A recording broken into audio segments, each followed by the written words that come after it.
You have said we can learn from people we don't like. Okay. Trump, Shapiro, Kanye. What can we learn from narcos? What's narcos? Exactly. See? Look So it what's up. narcos, Tommy Fox? Oh, I'm trying to look up Much Love. That's hilarious. I don't know. It doesn't sound like somebody's name. It sounds like it's a type of person. I don't know. Okay, so Charming Fox says narcos are the kingpins of the cartel. Listen, I don't know the inner workings of the cartel, the mafia, or anything, but there's a lot of smarts that happens on the streets. There's a lot of smarts. They just don't see another way. They don't see another path. I've mentored a bunch of people here in Toronto from super poor neighborhoods where doing and selling drugs is like the only way they think they can survive. And I help them kind of transition it to a real business, like a legitimate business, one they can be proud of.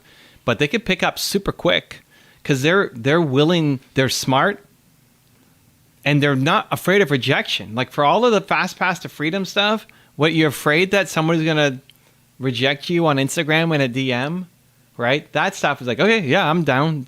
Let's go. They're willing to do the work. There's a lot of super smart people that just are in the wrong opportunity.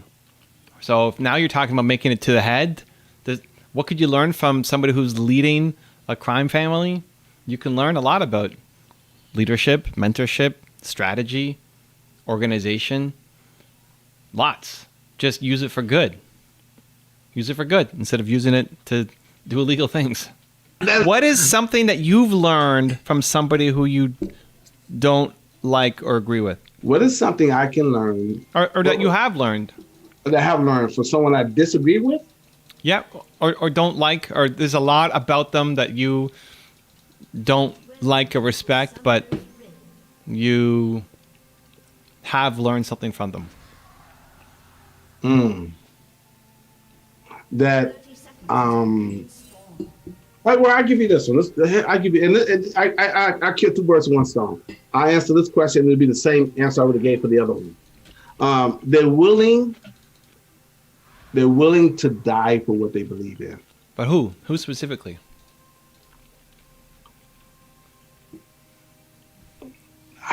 I think who? Apparently there's a new Lux skin I need to look at. Huh? There's a new Lux skin? Yeah. That's what the Katarina said. All right. So who specifically, Zan, do you... Not that you hate them as a human, but there's a lot that just... They rub you the wrong way. You know, you don't want to hang out with them. Okay. It could be... it could be... Okay. It could be... Yeah. I have to think of somebody in the past. Maybe I read their bio or heard about them. Sure. Take someone like Hitler, for example. Okay.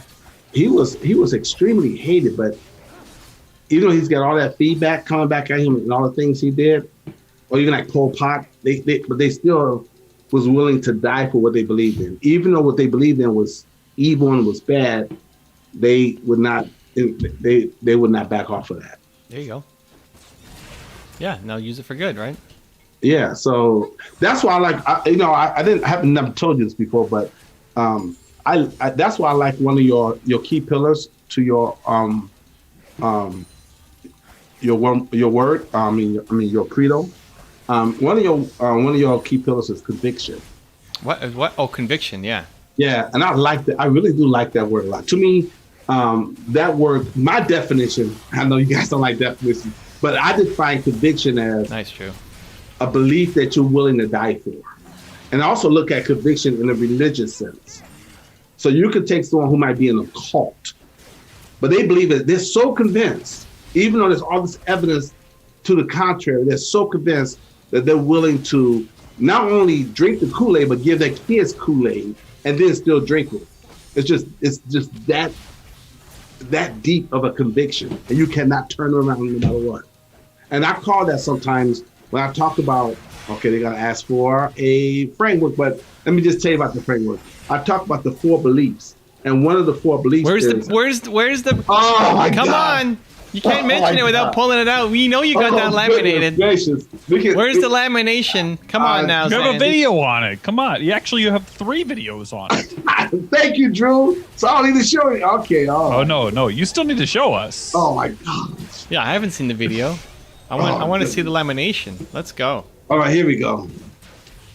How you gonna watch it? Look at lamination when you gotta play the game. I just need to hold it. I just need to see that you're holding something up. That's all. He's definitely holding something up. Yeah, I see you holding something up, Okay. and I believe that he's holding up the a right belief, thing. a belief is something one itself is true or real. And the 4 belief quadrant is this: beliefs can be true or false, conscious or subconscious, good or bad, fixed or flexible. When I talk about a conviction, it's a fixed belief. It's so deep inside you cannot change it. No one can change it. Oh. And it's like cemented inside you. And so they're willing to die for what they believe in. Even if they believe, because the belief could be wrong, but they believe in it so deeply, that's how cults are formed. And it's like, okay, they believe it so deeply, they're willing to die for it. And like I said, in a case like Jim Jones, the parents gave Kool-Aid to their children and watched their children die in front of them, and they still drunk it with the cyanide in it. And you could not shake them. You could not say, listen, stop. This is, you couldn't. So, and I see that, it's like, wow, yeah. So when I mention something like people like Hitler and people like that, you're not going to convince them or talk to them out of that. The conviction is so deep, it's so strong. You're not gonna shake it. It's killing 2 birds with 1 stone. Let's go. But that conviction, which is one of your key pillars, I'm like, wow, that's one of the I thought that's pretty deep.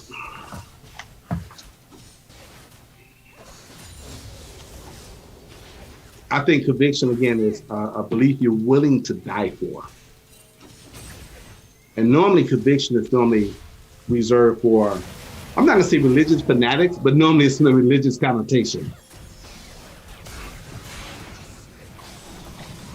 No one can shake you. Oh, so the Kool-Aid is about the cyanide. Yeah, you have to look up Jim Jones and the whole thing that happened in Guyana.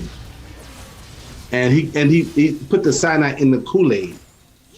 And yeah, so I forget different generations here. Yeah, but you still have to study history because Hitler was way before, way back in the day too. Not just you could study history.